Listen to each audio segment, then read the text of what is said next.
Not so fast, Jacksonville Jaguars. Wil Lutz is remaining a Denver Bronco. Little turn of events today, and we want to do a little emergency podcast. I know it's a kicker, but I love the drama surrounding this move with Wil Lutz coming back on a 2-year deal with the Broncos. We're doing a little emergency podcast. Henry Chisholm, Zach Stevens rolling with you today. Henry, when you saw the news, how blown away were you by this drama? Scale of I don't know, what's the best Oppenheimer just won best picture for a drama on Oppenheimer movie. We're not going anything else there. On a scale of 0 to Oppenheimer movie drama, how much drama is this? Like a 1.5. I mean, get out of here. It's kicker drama. I just honestly don't care all that much who the kicker is, which is kind of like I don't know, maybe a little bit dark. Occasionally you get a bad kicker and it's gross. Occasionally you get a kicker who makes every kick and you're like, oh wait, really? He really did that? I wasn't paying much attention. So yeah, I mean, it's fun that there's drama. I'm not too concerned. Yeah, and that's probably how a lot of people feel. One person who is not in that category, though, Henry, is Sean Payton. Sean Payton loves Wil Lutz. And we saw it with his actions last year. When Wil Lutz became potentially available in a trade, the Broncos made it very well known that they would like to trade for him. He does not get the job in Seattle or with New Orleans, so the Broncos swoop in and trade a 7th-round pick in order to get Wil Lutz. Wil Lutz cost the Broncos a game potentially in week 1, and Sean Payton completely backs Wil Lutz after that.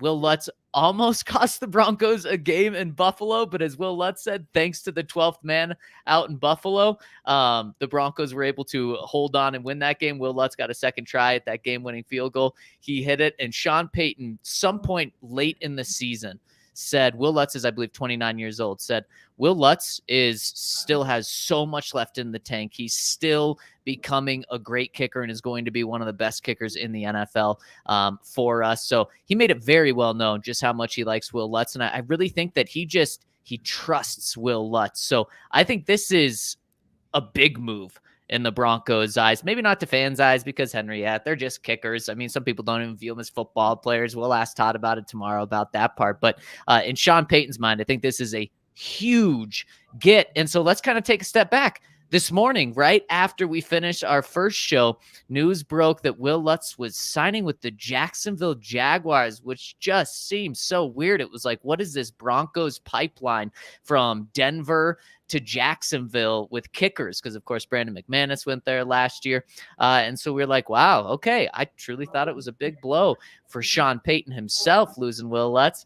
And then news comes out just a couple minutes ago that Wil Lutz changed his mind. This was not the Jacksonville Jaguars backing out of the deal. This was Wil Lutz wanting to stay loyal to the Broncos, wanting to stay loyal to Sean Payton.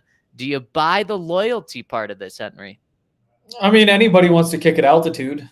I mean, it definitely doesn't hurt. Like, it's a tiebreaker at the very least. But no, I would guess they gave him more money. You know, we talked about this a little bit this week. I mean, that's why there's a tampering period, because it used to be teams could negotiate these deals, and then as soon as the day starts, just like, bang, here it is. This is what we're going to do.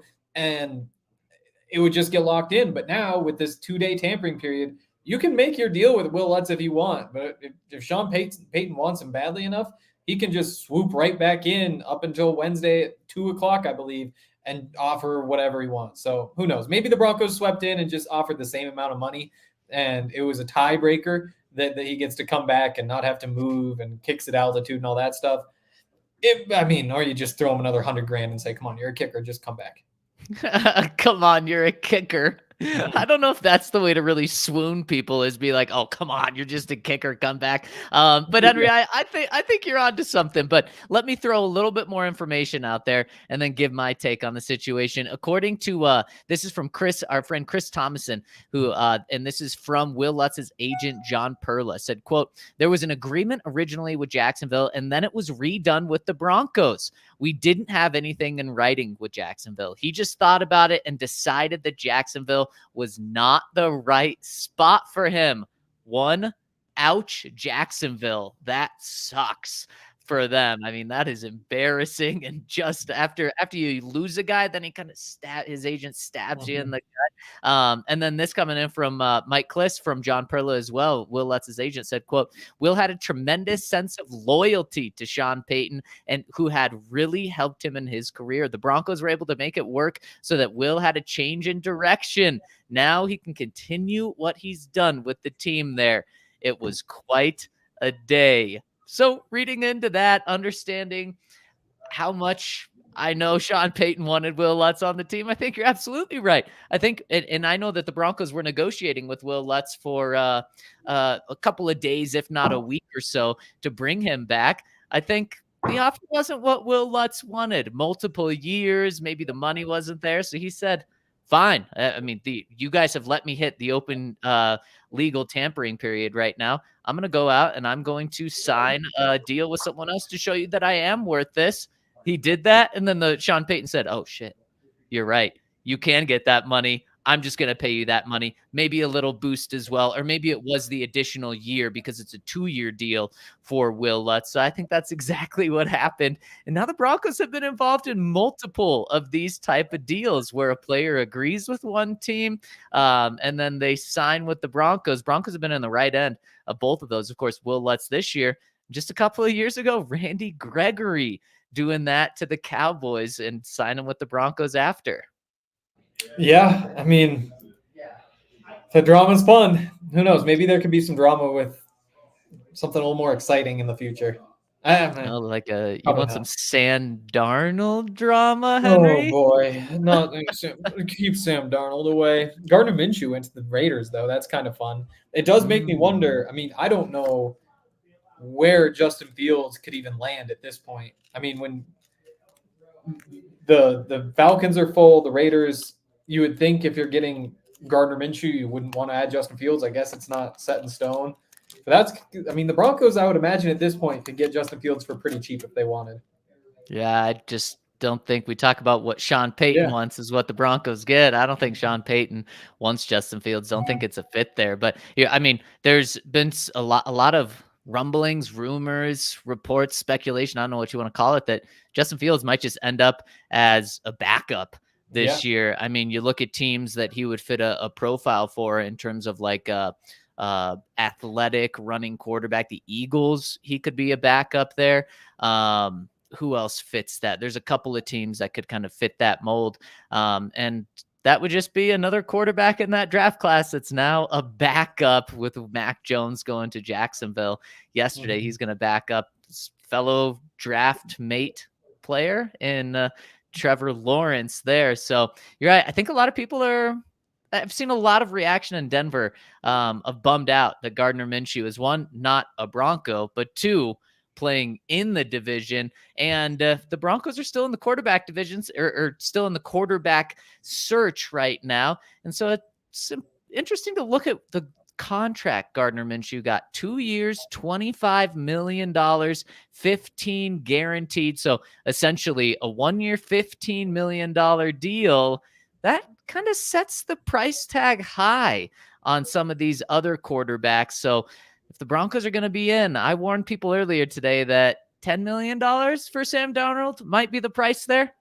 Maybe it's negotiating power to bring that up to $15 million if it's Sam Darnold. Again, I think that's how the NFL world views this. I think if you go with the Ryan Tannehills of the world, the Jameis Winstons, they won't be that much. But I think Sam Darnold after and kind of alongside Gardner Minshew are maybe $15 million each. Yeah, I mean, that's just what it costs to get a quarterback. I mean, especially for Gardner Minshew, who's a guy who's pretty proven as a quarterback. Not necessarily like proven Pro Bowler, obviously, but I mean, basically Jimmy Garoppolo, who signed a 3-year, $72 million deal last year, like same team. Like I think, I guess at that point, Jimmy was seen as like a little above Gardner Minshew, but not significantly. So I wouldn't say so. Yeah, I mean, 2 years, get $10 million a year, $12.5 million a year for Minshew. Plug your quarterback hole. That's about kind of what I would expect, I guess. Yeah. And Broncos being quiet. So, Henry, I asked you this 4 hours ago as we wrapped up our first show of the day. I guess that was technically your second show of the day. Do the Broncos, we don't know the exact terms for Wil Lutz's deal, but there have been a couple of kickers signed today for right in that $4 million range. I'll ask you this question first. You think Wil Lutz over under $4.5 million a season? It's a 2-year deal. Under 2 million or under 4.5. Yeah. I'll say this negotiating period helped him out a little bit. I'm going to say just slightly over. I believe the highest paid kicker in the NFL is, of course, Tucker at like $6 million.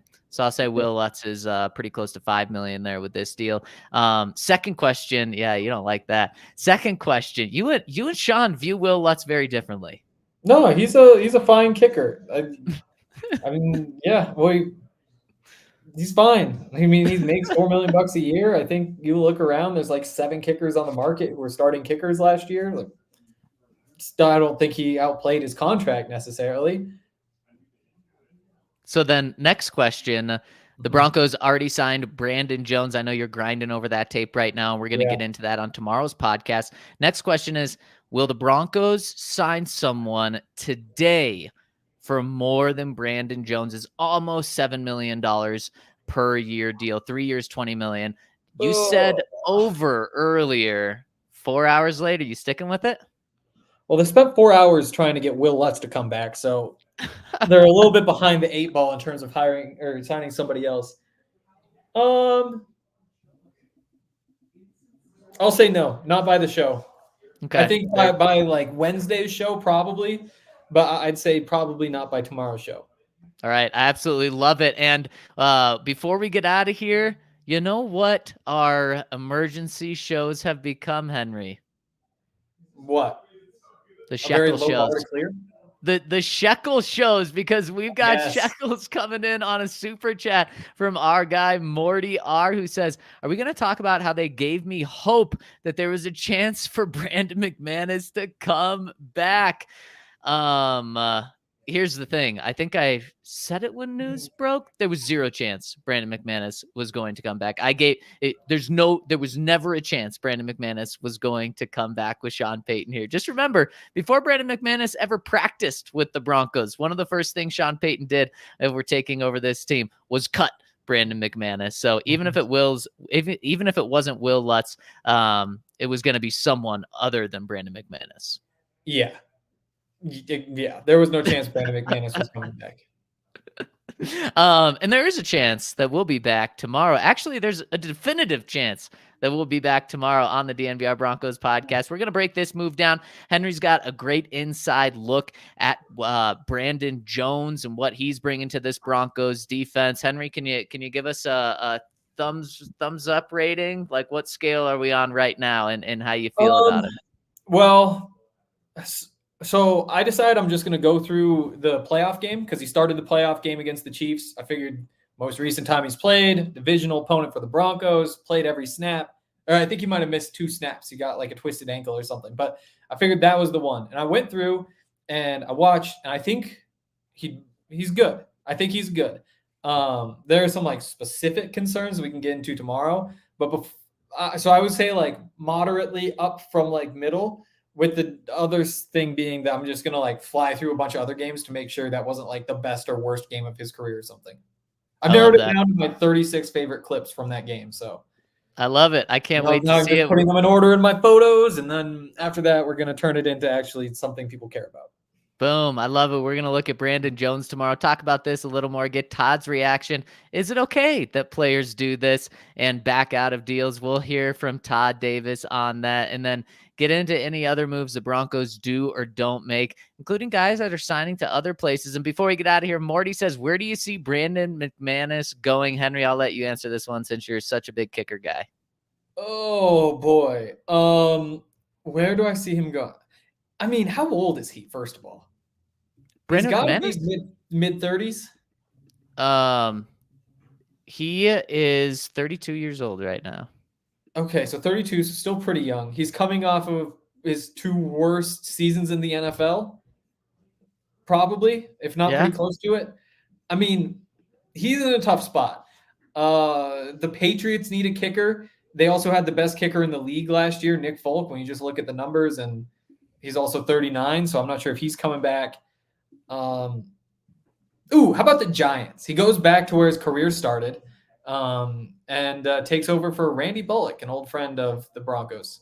There we go. I love it. Well, we talked about how there's a Broncos to Jaguars kicker pipeline going on. I'll say Brandon just stays in Jacksonville after Wil Lutz burns them today. We got a lot of people tuning in. We really appreciate people tuning into an emergency kicker show, but we just wanted to be here for the people. Hit us with a thumbs up on YouTube if you're watching. Yes. We'll see you tomorrow at 11 a.m. on the DNVR Broncos podcast.